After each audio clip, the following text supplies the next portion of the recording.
Turning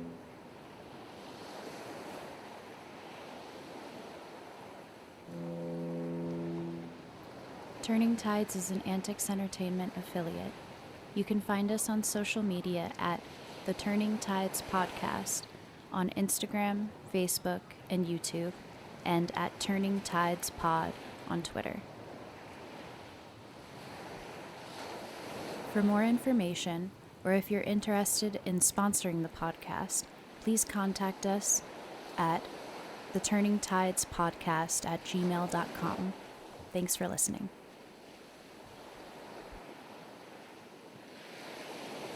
Hello, everyone. Thank you so much for joining me on this very special episode of Turning Tides. We're joined by Qasim Rashid. He's a human rights lawyer, an author, political commentator, a regular contributor to numerous major news publications, and a U.S. Senate hopeful in the state of Illinois. First of all, Qasim, thank you so much for being on the show. How are you doing today? Doing well, given that our country might be headed towards fascism. One quick correction, I'm not a U.S. Senate hopeful by any stretch right now. Congressional hopeful then, perhaps in the future. Who knows what the future holds? Yeah, but right now, no plans.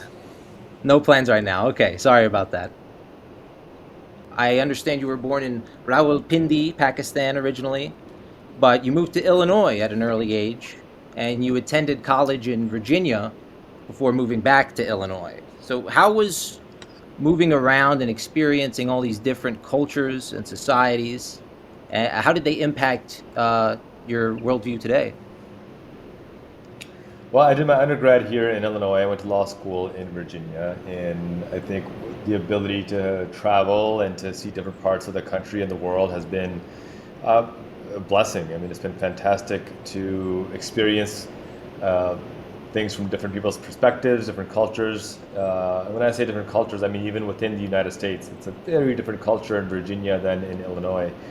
And I consider it a blessing, and it's formed a lot of my ability to meet with and converse with diverse people from diverse perspectives and find common ground.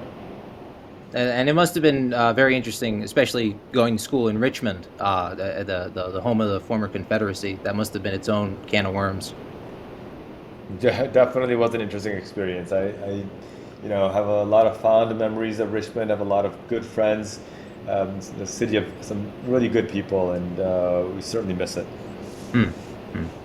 So, in a great deal of your writings and your work, you discuss the plight of migrants and asylum seekers. Now, there's a lot of controversy, especially in the United States, about what should be done in situations in which people seek asylum here. How would you explain to people who think that migrants are or can be dangerous to U.S. citizens, that allowing migrants and asylum seekers to come here is actually beneficial to them as well? Well, I think there's a lot of misinformation around what qualifies for asylum. People have made up terms like economic asylum, which doesn't actually exist. There's a very specific fact pattern that needs to be fulfilled for asylum to be granted by an asylum judge or an immigration judge.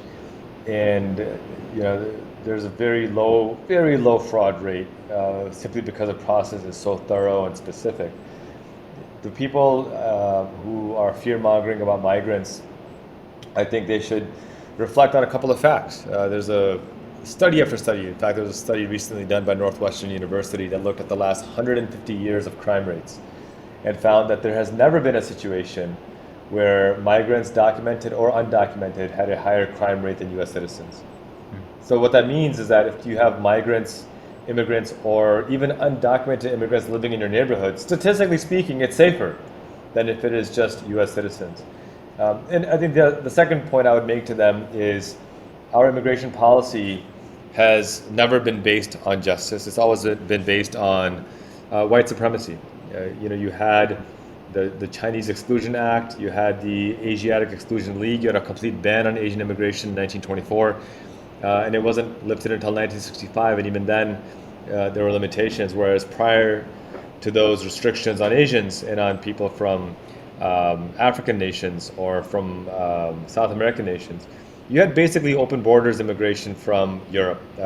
More than 50 million immigrated from after the Civil War up until the 1920s. Interestingly, no complaints about open borders at that point in time. This is when land belonging to indigenous Americans was stripped away by force to the Homestead Act, 270 million acres to be exact, land that was then cultivated by enslaved Africans prior to and then post the Civil War via Jim Crow. And so to fearmonger about immigrants now, simply looking for a better life while ignoring the history of white supremacy and fascism that defined our immigration policy is just contrary to reality. So I think our job is to better inform and to demand a more just immigration policy because, as you said, the facts demonstrate that immigrants being present increases wages, increases innovation. I think I read that nearly half of Fortune 500 companies in the country today were started by immigrants or their children. And so if you care about the economy, if you care about higher wages, if you care about stronger businesses, if you care about more secure and safer communities, you want immigrants because that's what immigrants have always done for this country and will continue to do. If I could quote Lin-Manuel Miranda, immigrants, they get the job done. That's right. That's right. So I identify as a leftist, and I think a lot of us who are leftists saw the 2024 election as upsetting, but not really surprising. In one of your most recent episodes of the Let's Address This podcast, you discuss the litany of ways in which the Democratic Party completely dropped the ball during this election. Now, one of their main failings was the rush to the center to attract moderates and supposed, quote-unquote, never-Trump Republicans. Why do you believe Democratic politicians refuse to embrace populist reform and progressivism when both are proving exceedingly popular with the masses and centrist ideas and policies do not benefit the majority of Americans? I mean, I think you nailed it, right? I mean, they are refusing, and that's a question to ask them, why they are refusing. I read a recent survey that showed that 19 million Democrats stayed home that voted in the last election, just stayed home this time. And so if that's not evidence that these, sprints to the center are not winning over our base, they're not attracting our base, then I don't know what else they need to see. I think they are not working in a realm of reality when they continue to just avoid the obvious in front of us. And I'm hopeful that a younger generation of voters, of young people, can recognize that we are suffering under a class warfare system of exploitation by billionaires. And until and unless we stand united across race and culture and anyone who's a non-billionaire, it's going to continue to get worse. And what we're seeing in California right now with these fires is an example of that, right? It's decades of horrific policy that exploited the climate, horrific policy that exploited water, horrific policy that exploited prison labor, modern day slavery. And this is the culmination of that. And these atrocities that we're seeing right now, they're not random happenstance. They're not unpredictable. They're very much predictable. And it comes down to the lack of economic justice in how we're proceeding. And so hopefully we can see future candidates for higher office that are more reflective of what Americans actually want. But I think we can help facilitate that by just young people staying active and engaged and demanding what's theirs. Yes, I agree with you 100%. And you make the point of quoting Sir James Baldwin, if I could call him a sir, and his fantastic quote about hope and how we need hope. And it's interesting that you mentioned the lack of pull to the left that Democratic politicians are employing when it's obviously incredibly popular. On the other side, Donald Trump and his cronies have really no problem going as far right as possible. At the same time, though, Donald Trump, I feel at least, has been able to form a sort of rift in the Republican Party between the working class and the elitists.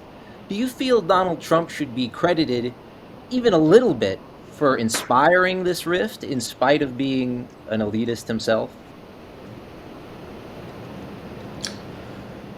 I mean, I hesitate to give Donald Trump credit for anything, given his stated intentions of being a dictator on day one. I think where I would see a shift in the way politics has functioned has been a combination of the rise of Gen Z, the maturation of millennials, both generations who've seen either their entire lives or their entire adulthood, ravaged by the U.S. being in these foreign wars that were unnecessary. We've seen, my generation, the millennial generation was the first generation born into the trickle-down scamonomics of Reagan, who himself, was an absolute racist and just a terrible human being. And I think our generation is the first one to see the impact of the class warfare. And so I don't necessarily attribute anything to Trump in this space. I think this is just the natural result of, now you have 45 years now of trickle-down scamonomics, and people aren't dumb. People are smart enough to realize that their pocketbooks are getting smaller and the billionaire bank accounts are getting larger exponentially. We have worse wealth and income inequality now than we did even prior to the Great Depression, and it's unsustainable. And so, you wouldn't credit a fascist in the 1920s with people recognizing that they're suffering under class warfare. I'm not going to credit a fascist now. I think people are smart enough to recognize these injustices, and our responsibility now is to act upon them in a meaningful way to bring about policy changes and bring about a sense of economic justice and fairness so that we can have the basic livelihoods that we all deserve. Branching off of that, you talked about the fires which are ravaging LA County right now, and they're horrifying. It speaks to a climate crisis, which, until a big event like this happens, is almost never in the conversation. So in your opinion, what are some ways we can reignite the push for climate justice and make it intersect with our fight for social justice as well? Yeah, I mean, I've always said that economic, social, and climate justice are three parts of the same vision. You can't have economic justice without social justice. You can't have social justice without climate justice. You can't have climate justice without economic justice, or whatever combination you want to have, because they're so interrelated. If you want to talk about economic justice, but you're not going to talk about reparations or equal pay for women or equal pay for migrant workers, then that's not true economic justice. If you want to talk about social justice, but you're not going to acknowledge the impact of climate change on Black and brown communities, or the fact that Black Americans are, I think, like 48% more likely to live by toxic waste dump, and Latino communities like 35% more likely, or that indigenous communities are being devastated by pipelines, then you're not serious about social justice or climate justice. So the conversation has to be all three. And then likewise, if you want to talk about climate justice, but you're not talking about transitioning people off of fossil fuel jobs into green energy jobs, then you're not serious about climate justice either. You can't just tell somebody that your livelihood is gone because I need to save the climate. You need to be able to transition them to another economically viable vocation so that they can still provide for their family. It's the height of cruelty just to tell somebody, you don't have a job anymore, tough luck. You need to ensure that people have economic security. Otherwise, it's not a sustainable way of advancing climate justice. And the reality is that the science, the data tells us that there's no conflict between these things. There's no compromise to be made here because it's unnecessary. You can have economic prosperity and social prosperity and climate prosperity. Indeed, the only way to ensure sustainability of all three is to ensure that you're protecting all three going forward. So that's always been my conversation in this space, that if we truly want to elevate economic, social, and climate justice, then we do it in unison, because that's how we ensure it's sustainable in the short term and in the long term. That's a great answer, and yeah, I agree with you. They all compound one another. You can't have one without the other, and anyone who tries to seek just one and not the other two, like you were saying, is really sort of selling themselves and the people that they're trying to represent a false bill of goods. We're gonna switch it up a little bit here. With the fall of the Bashar al-Assad regime in Syria, the citizens there have a chance for self-government for the first time in what is probably centuries. Do you see a way forward for the Syrian people which does not involve meshing the government with religious fundamentalism or without the involvement of multinational corporations and foreign governments? Yeah, I mean, I think centuries is probably an overstatement, but certainly decades. Mm. And yeah, absolutely. I mean, I think what we find throughout the history of the Middle East is a, a tragedy of sorts, especially post World War II with Western interventionism. The amount of interventionism by the US, by European powers, post World War II has been astronomical, and it's impacted severely the ability of these nations to have self-determination. So what I'm hopeful is that the people of Syria have the autonomy and the self-determination to be able to elect who they want in a democratically elected process without Western governments influencing or propping up their puppet leader, as we see in so many circumstances. Whether that happens remains to be seen, but we've seen the impact of Western governments trying to overthrow Middle Eastern countries, whether it's Iraq, whether it's Afghanistan, and certainly Libya. I mean, the examples kind of go on and on. Mm-hmm.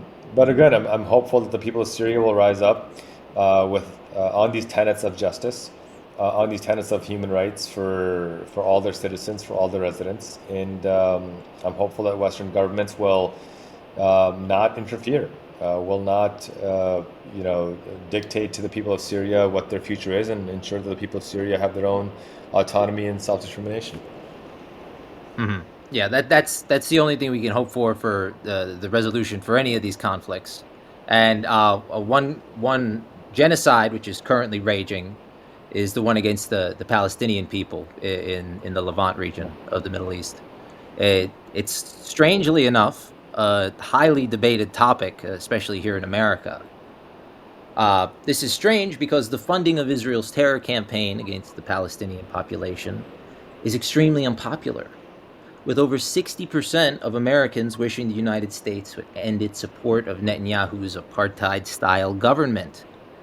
So what would you say to Americans who still support Israel's occupation of Palestine? Well, I think part of it is an answer that Jimmy Carter gave when he was asked why he considers Israel an apartheid state, and why don't Americans know? And Jimmy Carter said, "I don't think Americans want to know."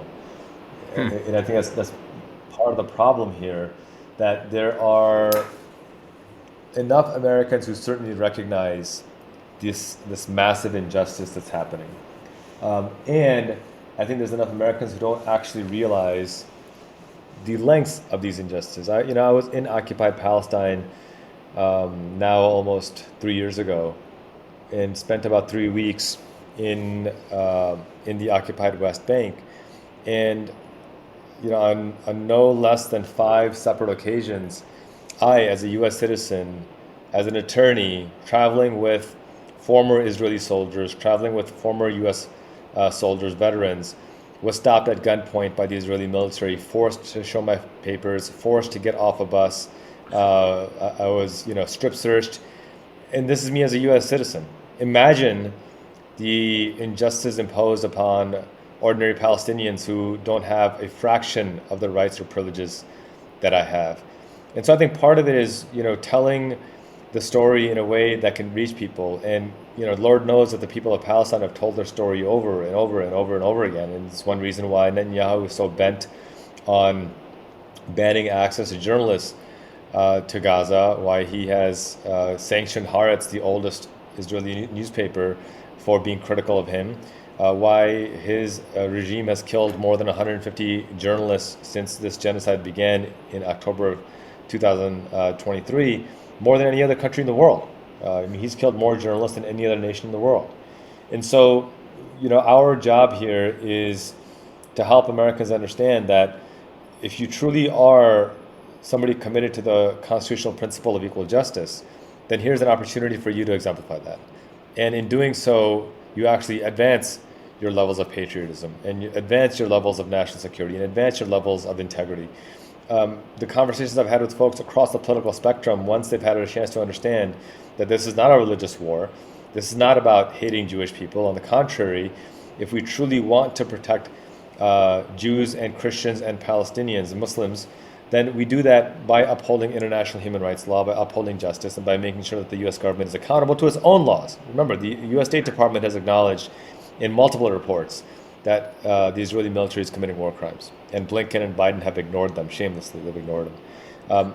This is where we need to maintain justice and uphold accountability, because this current model is simply not sustainable. Yep, I agree 100%, and I think that it's completely reasonable to support the two-state solution. One of the wildest facts is that Hamas supports the two-state solution, while Israel apparently does not. I think that says a lot right there about the level of animosity that the Israeli government holds towards all of Palestine, which they've made abundantly clear. Which is strange, because there are such historic ties of friendship between Jewish and Muslim peoples that could be brought back to thousands of years ago. So how do we bring that back into the conversation as opposed to this historic enmity between the two? And do you believe that the outpouring of support from Jewish peoples, I'm thinking of Orthodox Jews, for example, who are against the brutality exhibited by the IOF and IDF, do you think that this has already started to mend those bonds? Well, I don't think there's historic enmity, and I think your earlier point was exactly right, that there's been a historic alliance. Remember when Umar, the second caliph of Islam, conquered Jerusalem, he ensured that Jews, Muslims, and Christians could all stay. When Jerusalem was lost to the Christian Crusaders, the Jews and Muslims were both massacred and exiled.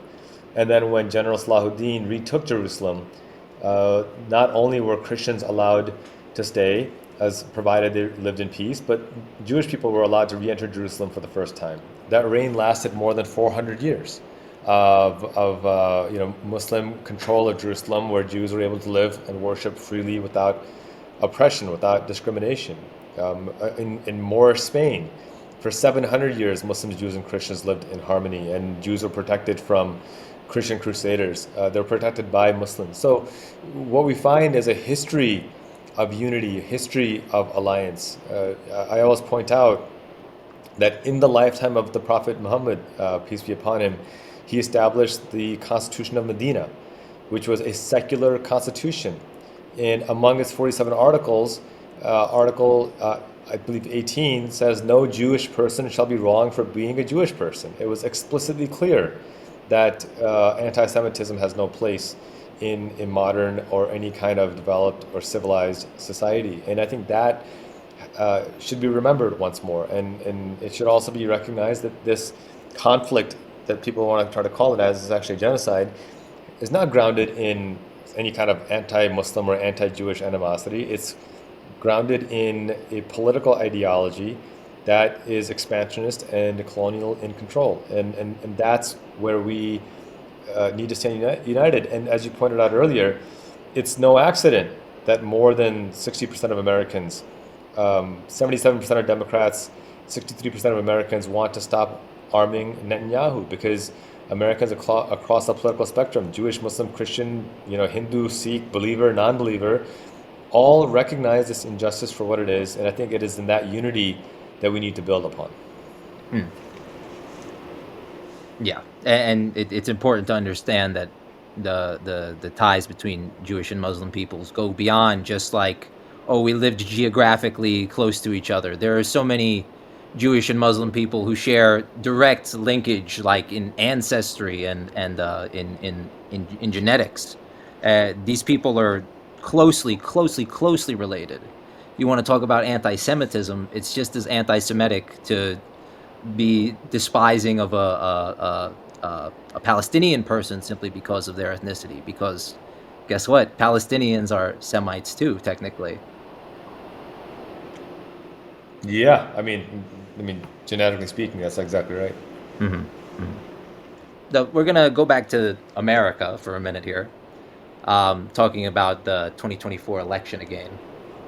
You mentioned the swing to the right of many millions of Latino voters, specifically men. You say this has less to do with racism and more to do with class priorities and promises of economic betterment made by the Trump campaign. While I agree it's certainly true that Latinos have a history of flipping allegiances politically based on political promises, I think it's important to keep in mind the historic role race has played in all Latin American societies. I believe this generational trauma, which is linked to racism, going all the way back to the first European colonizers arriving in America, played a much larger role in the Latino voter, especially Latino men, abandoning the Democratic Party this election. In your opinion, do you believe there's any concrete reason why men, rather than women, are more easily swayed by racist politicians like Donald Trump? Well, I want to go back to another point. I don't necessarily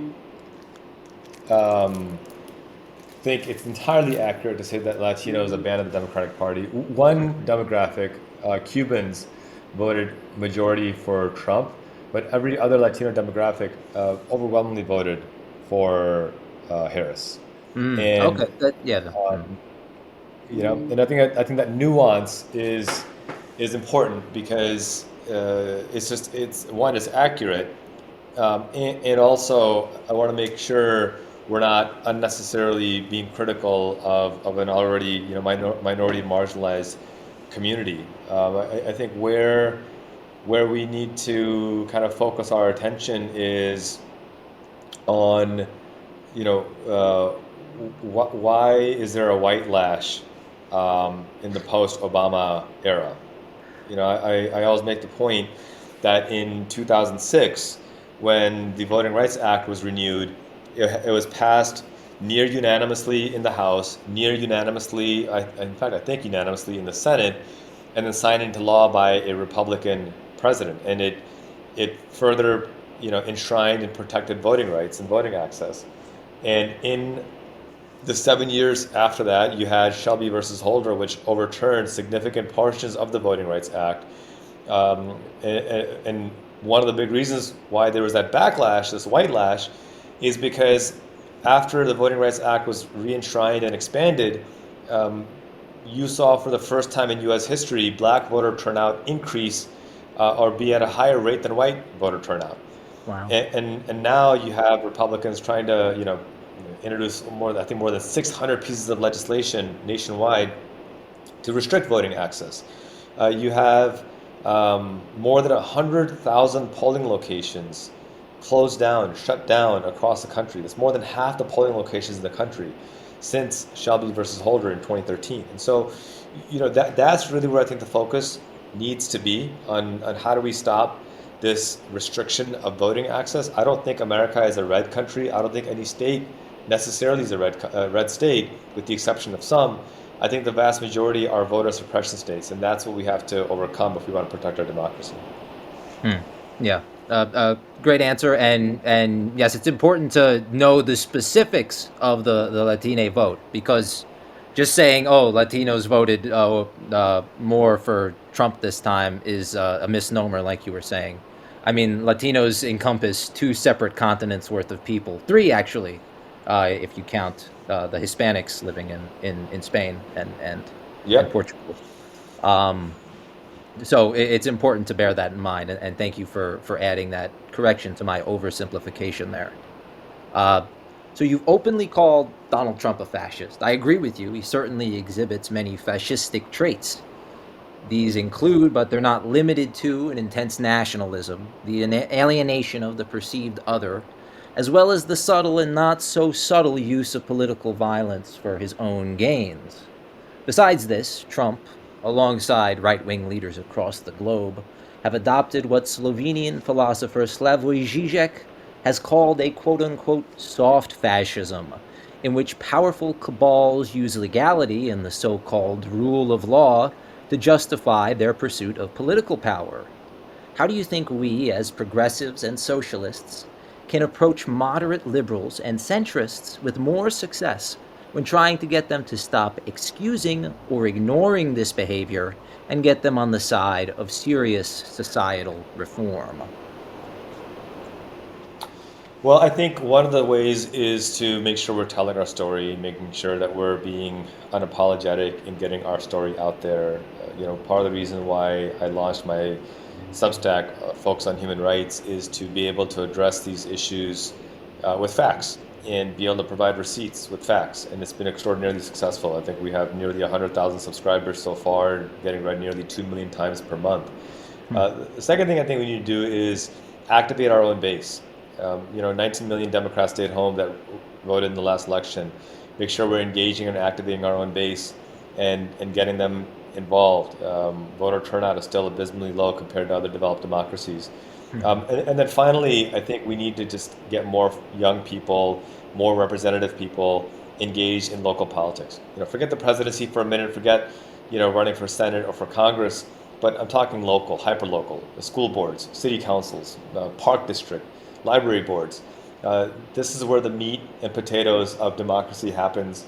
And oftentimes we forget that if you want to fix that traffic light, that's not, your congressperson is not going to do that. Your local city council person will. You want to get that pothole fixed up, your local city council person is going to do that. You want to make sure your well water is clean. You have a water commissioner who's probably elected who's going to address that. And so I think doing those three things can go a long way towards protecting our democracy, even under a fascist president, and making sure that we set ourselves up on the path towards greater influence on the state and federal level in the coming years as well. That's a great hopeful note to end on there. And so before we finish up for the day, I wanted to know, I know we only briefly talked about a litany of things here, but are there any issues you're currently deeply invested in which we did not get a chance to cover today? Not that we covered it. I mean, like I said, economic, social, and climate justice is kind of the way I think about these things, about life in general, and that's where a lot of my energy goes towards. How do we protect economic justice for folks? How do we protect social and climate justice for folks? And I think if we can solve those three things, we can solve 99% of the problems out there. And where can people find you if people wanted to I understand you have a Substack. I know I'm subscribed to it, but people can find that how? Well, thank you for your support. Yeah, just my name, QasimRashid.com, QasimRashid.com. You can go on there, read my content, subscribe. Like I said, if you subscribe, you can subscribe for free or for $6 a month. Either way, my content is not paywalled. It will never be paywalled. I want my content to be accessible and available. And if people become a paying subscriber, I want it to be because they're inspired to invest in the work I'm doing, not because they feel like I'm trying to have some kind of a transactional relationship. And I highly recommend anyone who's seriously interested in the modern political scene to subscribe to his Substack and to check him out on all the social media platforms you can. I know he's on Bluesky. I know he's on several others. And finally, before we wrap up totally today, we haven't really had a chance. We've talked about history sort of extemporaneously, but not very seriously. But if you could have any historical figure over for dinner, who would it be and why?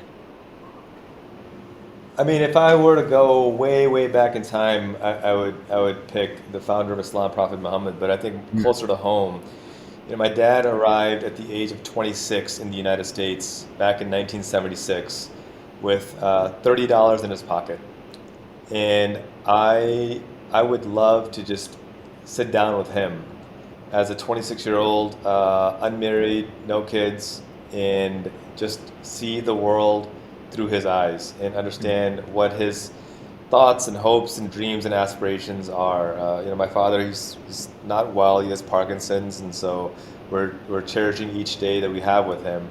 But I think that's probably what I would pick. I would probably pick some time with my dad at 26 years old in 1976. Wow, that was really beautiful. Thank you, Qasim. So thank you so much again for being on the show. I really appreciate it, and thank you for bearing with me with the technical difficulties before. I had a great time talking with you. I'm sure our listeners enjoyed hearing your perspective. So thank you again. Well, thank you for having me on. It's a privilege to be here. Oh, thank you. And you can come back whenever you feel like. So thanks again to everyone who's listened to the show. And we'll see you on the next series where we cover the Puebloan peoples of the American Southwest. Once again, I'm your host, Joseph Pascone. Have a great day. If you like what you heard today, you can support us by donating on PayPal at Turning Tides Podcast 1. Thanks for the support and thank you for listening. If you like what you've heard, we'd really appreciate it if you take the time to rate and review Turning Tides on whatever platform you use to listen, and share the show on social media. It really helps us to bring the show to more listeners. Thank you guys so much. Thank you to everyone for listening. We'd also like to say thank you to Movo Photo. We use their sound equipment for this podcast, as well as all of our other projects at AntiKs Entertainment. They make great equipment at great prices, and we really appreciate that they make content creating so accessible for indie creators like us. Check them out on social media at Movo Photo, MOVOPHOTO. Thank you again.